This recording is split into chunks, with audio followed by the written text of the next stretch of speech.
Ten odcinek miał wyglądać zupełnie inaczej. Miałem was zabrać do biednych dzielnic Caracas i zrobiłem nawet zajawkę kolejnego vloga na Facebooku i Instagramie. Tak się jednak złożyło, że jak pewnie wiecie, trwają Mistrzostwa Świata w piłce nożnej w Rosji. Dzisiaj był mecz Hiszpanii z Portugalią, a ja jestem w hiszpańskojęzycznej Wenezueli w Ameryce Południowej. Nie było więc wyjścia. Musiałem zrobić odcinek o piłce nożnej.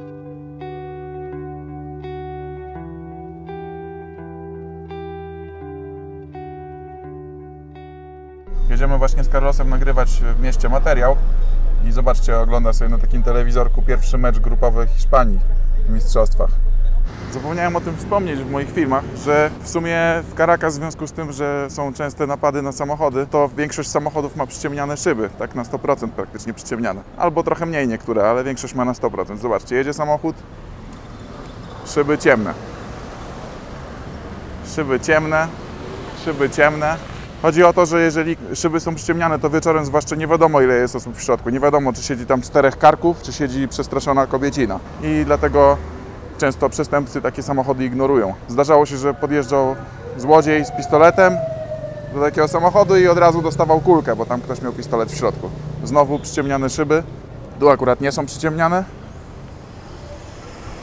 ale tutaj już są. I tutaj też są. I tutaj też są. I tutaj też są. Tutaj też są przyciemniane szyby. Carlos też ma przyciemniane szyby.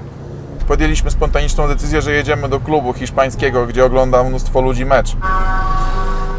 Hermandad Gallega, czyli w dosłownym tłumaczeniu Bractwo Galicyjskie, to tak jakby inne państwo wewnątrz Caracas. To elitarny klub zrzeszający głównie Wenezuelczyków pochodzenia hiszpańskiego. Dzięki zaproszeniu Carlosa, który jest członkiem Hermandad Gallega, mogłem się dostać do środka po uiszczeniu niewielkiej opłaty wejściowej. Więc jesteśmy w środku tego klubu. Wejście kosztowało 296-300 tysięcy praktycznie boliwarów, czyli 50 groszy. Taki luksusowy klub. No ale tak jak powiedziałem, trzeba mieć członkostwo, żeby móc tutaj do tego klubu wejść. Takie miejsce dla rodzin, jest basen, w którym można sobie popływać. A że w Wenezueli jest zawsze ciepło, no to zawsze można tu popływać. Jest to taka ulubiona miejscówka rodzinna bardzo, dla rodzin, które chcą w miejscu bezpiecznym sobie spędzić czas razem. Mecz trwa, chyba teraz jest przerwa z tego co wiem i Portugalia wygrywa 2-1 z Hiszpanią. Idę trochę pooglądać tego meczu, no bo to jest ciekawe.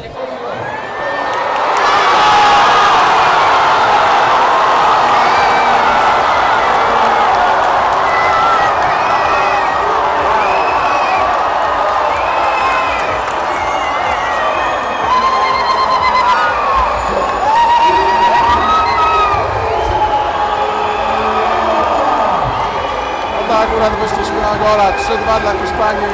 Jeśli chodzi o piłkę nożną, to nie jest to sport numer 1 w Wenezueli akurat, bo sportem numer 1 tutaj jest baseball, takim sportem narodowym można powiedzieć. Natomiast piłka nożna staje się jednak coraz bardziej popularna. No i na pewno w tym klubie hiszpańskim, tak zwanym, piłka nożna jest sportem numer 1.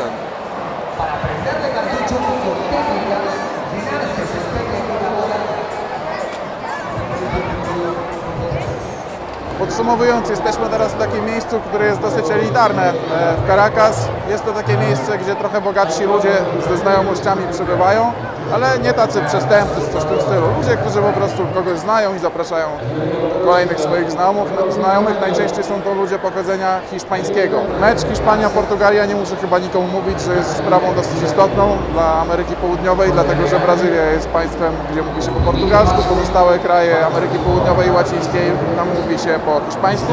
Teraz jest 2-3, to znaczy 3-2 dla Hiszpanii, a że więcej osób zdecydowanie pobiera tutaj Hiszpanię, no to nastroje są wesołe.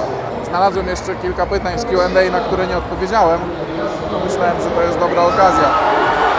Zapytaliście mnie m.in. jakim jeszcze językiem chciałbym mówić, jakiego chciałbym się nauczyć. Chciałbym się nauczyć francuskiego, ale prawdopodobnie się to nie odbędzie, bo jest po pierwsze trudny, nie mam czasu na szkołę. Tak więc na francuski czas będzie pewnie musiał przyjść. Co jeszcze? Pytaliście się mnie, ktoś zapytał w komentarzu, że jak to jest, że telefonu nie można wyciągnąć.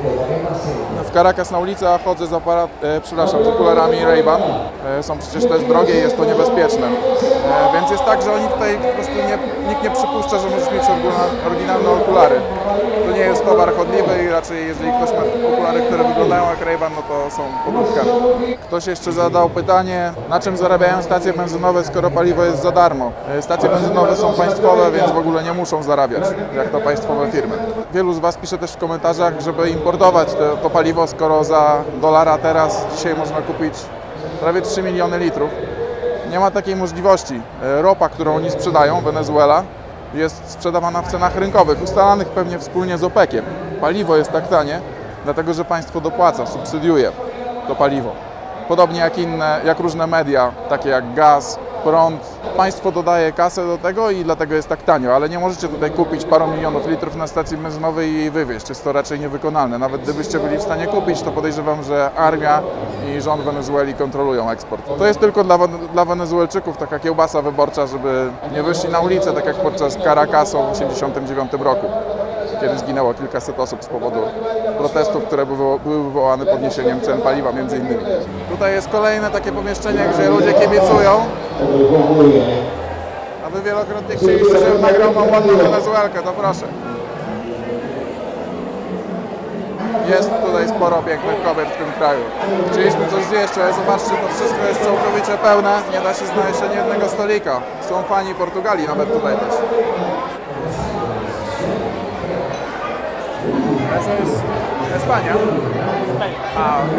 Oczywiście Hiszpania jest w większości, co też wynika z tego, że w Wenezueli się mówi po hiszpańsku. No proszę Państwa, Ronaldo wykonuje rzut wolny. Wow!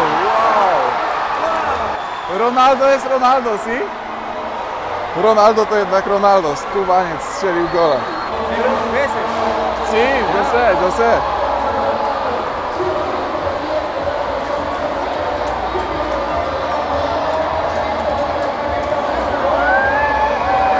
Zawsze wolałem Messiego, ale w takich sytuacjach jednak mam szacun dla Ronaldo. Fan Portugalii. Odpowiem na jeszcze jedno pytanie. Pytaliście się mnie m.in. o to, czy można kupić tutaj nieruchomość, mieszkanie, dom albo działkę. Tak, można. Obcokrajowiec może kupić takie rzeczy, tylko potrzebuje mieć tutaj meldunek. Meldunek da radę załatwić. Jest to kwestia tam pewnie tygodnia albo 2. Natomiast nie radzę kupować ziemi, dlatego że jeżeli masz ziemię, to ktoś może na tej ziemi sobie budować co chce i nic mu nie zrobisz. Jeżeli ma jakieś znajomości, to już w ogóle nic mu nie zrobisz. Jeżeli chcecie coś kupić, to raczej mieszkanie czy dom. 5,5 doliczonej minuty. Sędzia chyba naprawdę chce, żeby emocje buzowały. Portugalia, Hiszpania 3-3. Han dejado todo España y Portugal con un partido memorable en la Copa del Mundo. Señores, pita el árbitro, el vamos de Cristiano. Koniec. 3-3. Chyba ciekawy mecz, co? Nie do końca go widziałem w sumie. A tu jest telewizja narodowa, wenezuelska.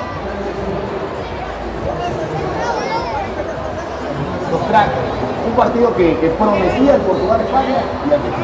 No więc zakończył się mecz. Cristiano Ronaldo uratował remis dla Portugalii. W Wenezueli ludzie się interesują piłką nożną. Jakoś nie miałem weny, żeby z kimkolwiek pogadać, może dlatego, że jestem głodny i niewyspany. Jedziemy teraz jeszcze nagrywać do jednego fajnego miejsca i zatrzymałem się, bo przypomniało mi się, że nie pokazywałem Wam nic o ruchu drogowym w Wenezueli. W Europie jest tak, że jak podjeżdżasz do równorzędnego skrzyżowania, to ten po prawej ma pierwszeństwo, prawda? W Stanach jest tak, że jak jest równorzędne skrzyżowanie, no to pierwszy przyjeżdża, pierwszy odjeżdża. First in, first out, można powiedzieć. Natomiast tutaj jest tak, że oni się wyczuwają. Trochę się wpychasz, ten trochę Cię wyczuwa. Nie wiem, co kodeks przewiduje, jak jest. Kto pierwszy, kto drugi. Hola! Dzieciaki.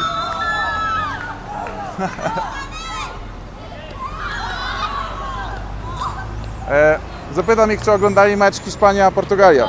Un beso en el cachete. Yo? Ok, gracias.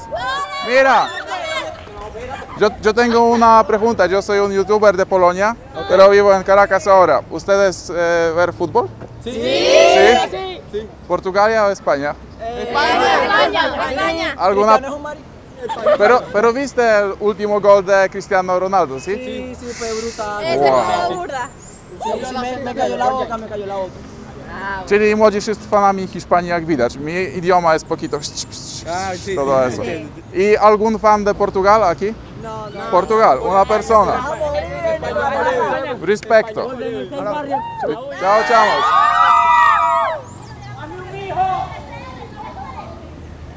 No i słuchajcie. Bo oni chyba chcą, żebym powiedział mojego vloga. Disculpa, ¿cuál es tu canal? Yo puedo escribir. Pregunta a alguna persona si tiene teléfono y yo voy a escribir el YouTube. ¿Quieres? Mariana, Pero... el teléfono. Okej, no tak, w sumie muszę im dać nazwę kanału, żeby mogli sobie znaleźć. A mí, yo siempre he querido ser youtuber, pero bueno. Yo cuando yo tenía 36 años. Tienes tiempo, creo que. Sí. No więc kontynuując moją wcześniejszą rozmowę na temat ruchu drogowego, to chcę Wam pokazać, co prawda nie jest to takie stricte równoległe skrzyżowanie, ale chcę Wam pokazać, jak wygląda tutaj ruch. Raz jedzie ten, pierwszy raz ten. Zobaczcie, wyczuwają się po prostu. Wydaje mi się, że skrótowo można powiedzieć, że jest tak, że kto pierwszy, ten pierwszy, ale też nie do końca, bo czasami podjedzie ktoś większy, pewniejszy i on wtedy wymusza trochę pierwszeństwo, jedzie pierwszy, a tam ci jadą drudzy. Na koniec dnia zabieram Was do 360 rooftop, można powiedzieć, czyli taki widokowa restauracja na wysokim budynku w centrum Caracas, najlepszy punkt widokowy w Caracas. Idę na górę i zobaczycie, jak to wygląda.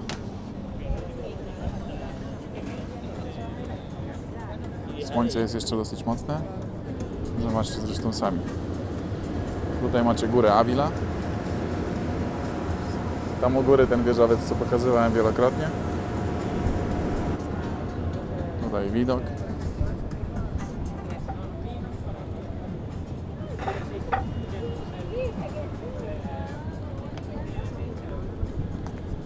Tam jest Caracas.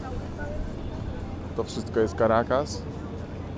To malutkie czerwone tam daleko to jest Petare, które już odwiedziłem i będzie w jednym z kolejnych odcinków, pewnie za parę tygodni. Tutaj widać centrum Caracas i górę Avila. Tam jest wyciąg, którym się wjeżdża na górę Avila, a tam u góry ten wybudowany przez rząd wieżowiec. Popatrzmy jeszcze przez chwilę na Caracas.